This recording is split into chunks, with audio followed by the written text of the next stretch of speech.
மேஷராசி சந்திரதசை. சந்திரதசை இந்த 7.5 சனி, அதாவது 12ஆம் இடத்துல சனி.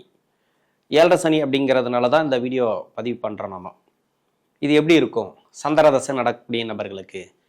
இப்போ மேஷராசியில் 3 நட்சத்திரங்கள், அஸ்வினி நட்சத்திரம், பரணி நட்சத்திரம், கார்த்திகை 1ஆம் பாதம். இந்த 3 நட்சத்திரங்களில் எந்த வயது காலகட்டத்தில் இந்த சந்திர பகவான் தசை அப்படிங்கிறது வரும்? இப்போ அஸ்வினி நட்சத்திரக்காரர்களுக்கு ஒரு 5 வருடம் தசா புத்தி இருப்புகள் எடுத்துட்டா கூட 31 வயசுலேருந்து 41 வயசு வரைக்கும் வரும். அதாவது கேதுவோடைய மகா தசையில் பிறந்தவங்களுக்கு 31 to 41 வரைக்கும் இந்த சந்திர பகவான் தசை அப்படிங்கிறது வரும். பரணி நட்சத்திரக்காரர்களுக்கு 20 வருடங்கள் சுக்கிர தசை. அதில் உங்கள் சுயஜாதக தசா புத்தி இருப்பு ஒரு 18 வருடங்கள் இருந்துச்சுனாக்கா 18 + ஒரு 6 சூரியன் 24 வயசு வரைக்கும், 24 + ஒரு 10 அப்படின்னாக்கா 34 அப்படியே எடுத்துக்கலாம். நீங்கள் அந்த வயசுல இருந்தால் நீங்கள் அப்படி வச்சிங்க. அதாவது பரணி நட்சத்திரக்காரர்களுக்கு உங்களுடைய தசா புத்தி இருப்புகள் எவ்வளோ, அதன் கூட 6 வருடங்கள் சூரிய தசையை கூட்டிட்டு அதன் பிறகு 10 வருடங்கள் சந்திர தசையை நீங்கள் கூட்டினீங்கன்னாக்கா அந்த வயசுக்குள்ளே நீங்கள் வந்துடுவீங்க, அந்த தசைக்குள்ளே நீங்கள் வந்துடுவீங்க. அந்த வயசுல தான் இப்போ சந்திரமகா தசை அப்படிங்கிறது நடக்கும்.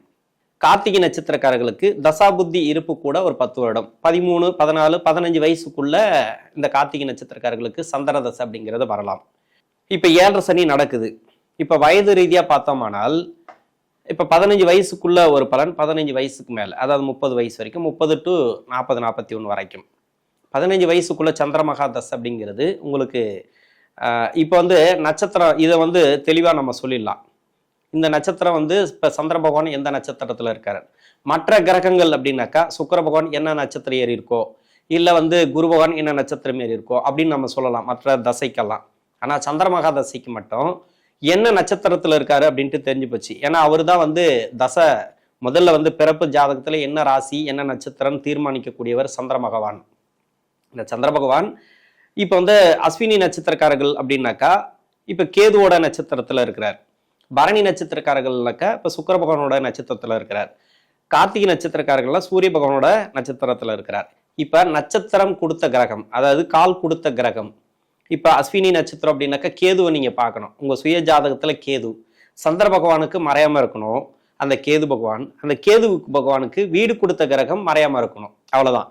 அந்த கேது பகவானுக்கு வீடு கொடுத்த கிரகம் மறையாமல் இருந்தால் இந்த சந்திரமகா தசை அப்படிங்கிறது உங்களுக்கு நல்ல பலன்களை கொடுக்கும். அதாவது 10 வருடங்கள் சிறப்பான பலன்களை கொடுத்துரும். அது 10 வயசுக்குள்ள, 15 வயசுக்குள்ள, இல்லை 30 வயசுக்கு மேலே எந்த வயசுல இருந்தாலும் சரி, அந்த நட்சத்திரம் கொடுத்த கிரகம் கேது, அதாவது அஸ்வினி நட்சத்திரக்காரர்களுக்கு மட்டும் சொல்றேன். 31 வயசுலேருந்து 41 வயசு வரைக்கும் வருது இல்லையா, அதாவது இந்த அஸ்வினி நட்சத்திரக்காரர்களுக்கு இந்த வயது காலகட்டத்தில் சந்திரமகா தசை எப்படி இருக்கும் அப்படின்னா, அந்த நட்சத்திரம் கொடுத்த கிரகத்தை வச்சே சொல்லிடலாம். அந்த நட்சத்திரம்னாக்கா கேதுவோட நட்சத்திரம். அது கேது அப்படிங்கிறது சந்திர பகவானுக்கு மறையாமல் இருக்கணும். அந்த கேது பகவானுக்கு வீடு கொடுத்த கிரகம் மறையாமல் இருக்கணும் கேது பகவானுக்கு.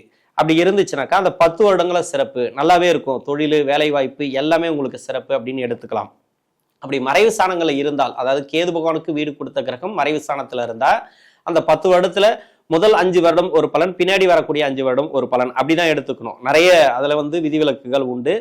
தசா நடத்தக்கூடிய கிரகத்துக்கு புத்தி நடத்தக்கூடிய கிரகங்கள் வலுவா இருந்தால் மட்டுமே உங்களுக்கு சிறப்பு. வலுவிழந்து இருந்தால், அதாவது சந்திர பகவானுக்கு மறைவு ஸ்தானங்கள்ல புத்தி நடத்தக்கூடிய கிரகங்கள் இருந்தால் சின்ன சின்ன மாற்றங்கள் அப்பப்போ கொடுத்துட்டே இருக்கும். நிலையான வேலை இருக்காது, நிலையான உங்களுக்கு செயல்பாடுகள் இருக்காது, நிலையான தொழில் இருக்காது, நிலையான வருமானம் இருக்காது, ஒரு மாசம் போல ஒரு மாசம் இருக்காது. அது மாதிரி வந்துடும் இந்த சந்திர பகவான் தசை அப்படிங்கிறது. அதாவது எந்த வயதுல இருந்தாலும் சரி, 20 வயசுக்கு மேல டோட்டலா வச்சுக்கலாம்னு வச்சுக்கலாம். அதே மாதிரிதான் பரணி நட்சத்திரக்காரர்களுக்கும். இப்போ பரணி நட்சத்திரத்துல இருக்கிறார் சந்திரன் அப்படின்னாக்கா அப்ப அந்த நட்சத்திரம் கொடுத்த கிரகம் யாரு, சுக்கிர பகவான். அப்ப சுக்கிரன் மறையாமல் இருக்கணும். சுக்கிரன் நல்ல சுபகிரக நட்சத்திரம் ஏறி இருக்கணும் உங்க சுய ஜாதகத்துல. அது மட்டும் இல்லாம நல்ல ஒரு கிரக சேர்க்கை, லக்னத்துக்கு அவர் யோகராக இருக்கணும் அந்த சுக்கிர பகவான். இதே லக்னமா இருந்தா சுக்கிர பகவான் அப்படிங்கிறது 2-7 குடையவர். இது மாதிரி நிறைய விதிவிலக்குகள் உண்டு, நிறைய அதுல டீட்டெயில் இருக்கு. அந்த நட்சத்திரம் கொடுத்த கிரகம் நல்ல அமைப்பில் இருந்துச்சுனாக்கா, சுபகிரக சேர்க்கை, சுபகிரக நட்சத்திரம், சுபகிரக பார்வை, அது மாதிரி இருந்துச்சுனாக்கா, அதாவது அந்த பரணி நட்சத்திராதிபதி அதாவது சுக்கிரன் அப்படிங்கிறது சந்திர பகவானுக்கு மறையாமல் இருந்தால் உங்களுக்கு இந்த 7.5 சனி அப்படிங்கிறது பெருசா கஷ்டங்களை கொடுக்காது. அதே மாதிரி கார்த்திகை நட்சத்திரம் சூரியன் நட்பு கிரகம் தான் அவருக்கு. அந்த சூரிய பகவானும் கொஞ்சம் மறையாம இருக்கணும். அது மாதிரி ஒரு நல்ல அமைப்புல இருந்துச்சுனாக்கா அந்த நட்சத்திராதிபதி அப்படிங்கிற ஒரு நல்ல அமைப்புல இருந்துச்சுனாக்கா உங்களுக்கு சிறப்பு அப்படின்னு எடுத்துக்கலாம். சந்திர மகாதசை அப்படிங்கிறது பெருசா கெடுக்காது. ஏன் அதை சொல்றேன் அப்படின்னாக்கா 15 வயசுக்குள்ள வரக்கூடிய சந்திர மகாதசை 15 வயசுக்குள்ள பெற்றோர்களுக்கு நல்ல ஒரு வளர்ச்சி, அதாவது வேலை வாய்ப்பு, நல்ல தொழில், கடன் அடையிறது, அப்பா அம்மாவுக்கு எதனா கடன் இருந்துச்சுனாக்கா அந்த கடன் சுமையை அடையும், வேலை வாய்ப்புல நல்ல ஒரு முன்னேற்றம், ப்ரொமோஷன் கிடைக்கிறது, வீடு கட்டுறது, சுப விசேஷங்கள் அதிகமாக நடக்கிறது, இது மாதிரி நிறைய வந்துடும். அதாவது 15 வயசுக்குள்ள 15 வயசுக்கு மேல 20, 21 வயசு வரைக்கும் ஒரு சில மனப்பதட்டத்தை கொடுக்கும் இந்த சந்திர பகவான் தசை அப்படிங்கிறது. இந்த பரணி நட்சத்திரக்காரர்களுக்கு 4ஆம் பாதம், அதாவது 4ஆம் பாதம் இல்ல 3ஆம் பாதம் முடிஞ்சு 4ஆம் பாதம் ஆரம்பிக்கிற கட்டத்துல இப்ப 5 வருடங்கள் தசா புத்தி இருக்குன்னு வச்சுக்கலாம். அந்த 5 வருடம் பிளஸ் சூரிய தசை 6னாக்கா 11, 11 பிளஸ் ஒரு 10னாக்கா 21, இது மாதிரி வரும். இது மாதிரி இருக்கக்கூடிய நபர்களுக்கு, அதாவது 4ஆம் பாதம் கொண்ட நபர்களுக்கு படிக்கிற காலகட்டத்தில் சந்திர பகவான் தசை அப்படிங்கிறது வரும். சந்திரன் அப்படிங்கிறது என்னன்னா நிறைய மனக்குழப்பங்களை கொடுக்கும், மனசார்ந்த பிரச்சனைகளை கொடுக்கும், இப்ப தடுமாற்றங்களை கொடுக்கும். 7 சனியில ராசிக்கு 4ஆம் அதிபதினு சொல்லக்கூடிய கிரகம், அதாவது சுகஸ்தானாதிபதினு சொல்லக்கூடிய கிரகம் சந்திரன் ராசியில இருந்து தசை பண்றது இந்த 3 நட்சத்திரக்காரர்களுக்கும் 3 நட்சத்திரத்திலிருந்து வெவ்வேறாக, அதாவது வேற வேற நட்சத்திரம் வேற வேற நட்சத்திராதிபதியோட ஆதிக்கத்துல தசை பண்ணுது. இதுல 7 சனி வேற. இதுல இப்ப நட்சத்திரம் கொடுத்த கிரகம், அதாவது குருவோட சேர்ந்து இருந்தாலோ இல்ல குரு பார்வையில இருந்தாலோ இல்ல சந்திர பகவான் குரு பார்வையில இருந்தாலோ இது மாதிரியான இருக்கக்கூடிய அமைப்புல இருந்துச்சுனாக்கா, அதாவது சுப கிரகம் சேர்க்கை, சுபகிரக பார்வை, லக்னத்துக்கு சந்திர பகவான் யோகமாக வந்தால் நல்ல ஒரு சிறப்பான ஏற்றத்தை கொடுத்துரும். லக்னத்துக்கு சுபகிரக சேர்க்கை, சுபகிரக பார்வை இது மாதிரி வந்துச்சுனாக்கா நிறைய முன்னேற்றங்களை, படிப்பு ரீதியா நல்ல ஒரு வளர்ச்சிகளை கொடுத்துரும். எடுக்கக்கூடிய முடிவுகள் இப்ப நல்லா இருக்கும், நிறைய உதவிகள் கிடைக்கும், வீட்டுல சுப விசேஷங்கள் அதிகமா நடக்கும்.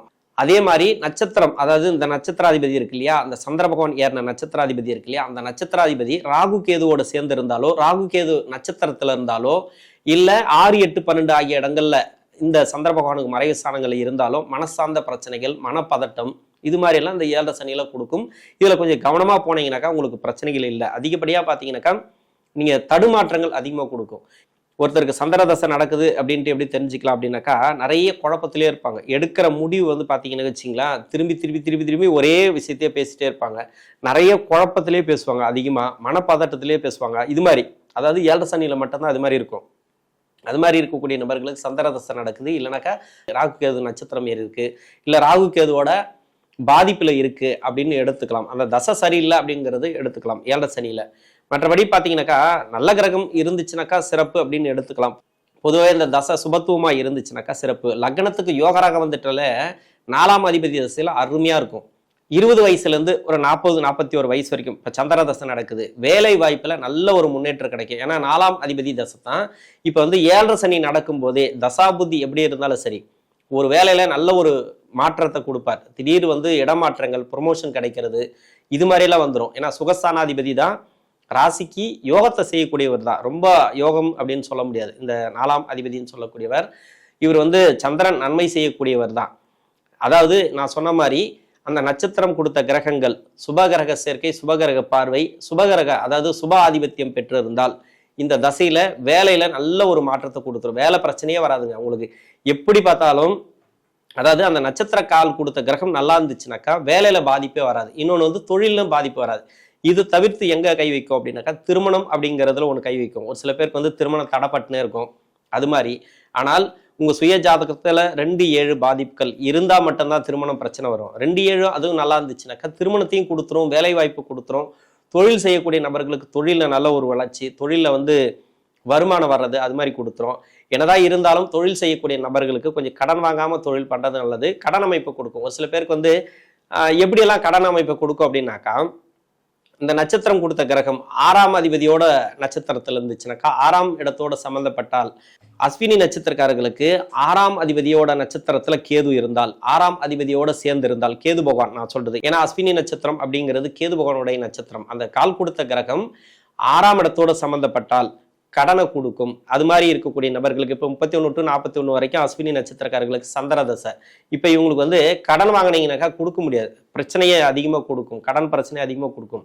எப்படியாவது கடன் வாங்க வைக்கும், தொழில் பண்றது கடன் வாங்க வைக்கும். அப்படி இல்லைன்னாக்கா உங்களுக்கு இப்போ வீட்டுக்காக கடன், லோனு, அது மாதிரி சின்ன சின்ன கடன் ரொம்ப கடனாகி கொஞ்சம் பிரச்சனைகளை கொடுக்கும். அதனால கொஞ்சம் கவனமா இருக்கணும். 6ஆம் அதிபதி நட்சத்திரத்துல இந்த கேது பகவான் இருந்தால் மட்டும்தான். மற்றபடி 6ஆம் இடத்தோட சம்மந்தப்படலைன்னா உங்களுக்கு கடன் பிரச்சனைகள் அதிகமா வராது. ஒரு சில பேருக்கு வந்து நோய் நொடி பிரச்சனைகள் கொடுக்கலாம். 6ஆம் அதிபதியோட நட்சத்திரத்துல இருந்துச்சுன்னா அது கேது பகவான். ஏன் இந்த அஸ்வினி நட்சத்திரக்காரர்களுக்கு அப்படி சொல்றேன் அப்படின்னாக்கா, கால் கொடுத்த கிரகத்தை தான் நம்ம மெயினா பார்க்கணும். இப்ப ஜாதகம் பார்க்கும்போது பாத்தீங்கன்னாக்கா, நட்சத்திராதிபதி யாரு, அந்த நட்சத்திரம் எங்க இருக்கு, அதாவது ஒரு கிரகம் தசை நடத்துதுன்னா அந்த நட்சத்திரம் அந்த வீடு கொடுத்த கிரகம் அது ரெண்டுத்தையும் பார்த்துதான் அது எப்படி இருக்கு, அம்சத்துல எப்படி இருக்கு, அதை பார்த்துதான் நம்ம பலன் சொல்ல முடியும்.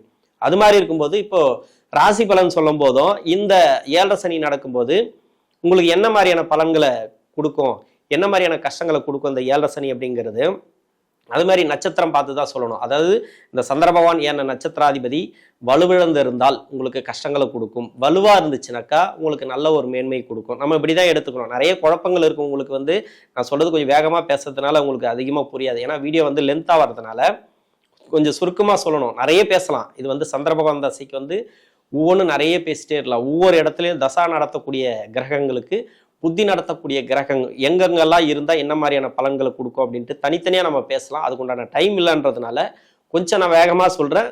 உங்களுக்கு புரியல அப்படின்னாக்கா திரும்ப கூட பிளே பண்ணி பாருங்க. அது மட்டும் இல்லாம இப்ப சனி பார்க்கக்கூடிய இடம் மீனராசில இருந்து 3ஆம் பார்வையா ரிஷபத்தை பார்க்கிறார், 7ஆம் பார்வையா கன்னிராசி பார்க்கிறார், 10ஆம் பார்வையா தனுசு ராசி பார்க்கிறார். இந்த 3 இடங்கள்ல உங்களுடைய சந்திர பகவானுக்கு நட்சத்திரம் கொடுத்த கிரகங்கள், அதாவது சுக்கிர பகவானோ இல்லை கேது பகவானோ சூரிய பகவானோ இது மாதிரி இருந்தால், இந்த 3 இடத்துல இருந்தால், அந்த கிரகங்கள் இருந்தால் இப்போ ரொம்ப ரொம்ப கவனமா இருக்கணும். அந்த டைம்ல ஏன் கவனமா இருக்கணும் அப்படின்னாக்கா, அந்த நட்சத்திரம் பார்க்கக்கூடிய இடங்கள் இப்போ வந்து லக்னத்துக்கு அவர் யோகராக இருந்தால் யோக பலன்களை கொடுத்துரும், நல்ல பலன்கள், வேலை வாய்ப்பு, தொழில் எல்லாமே நல்லா இருக்கும்.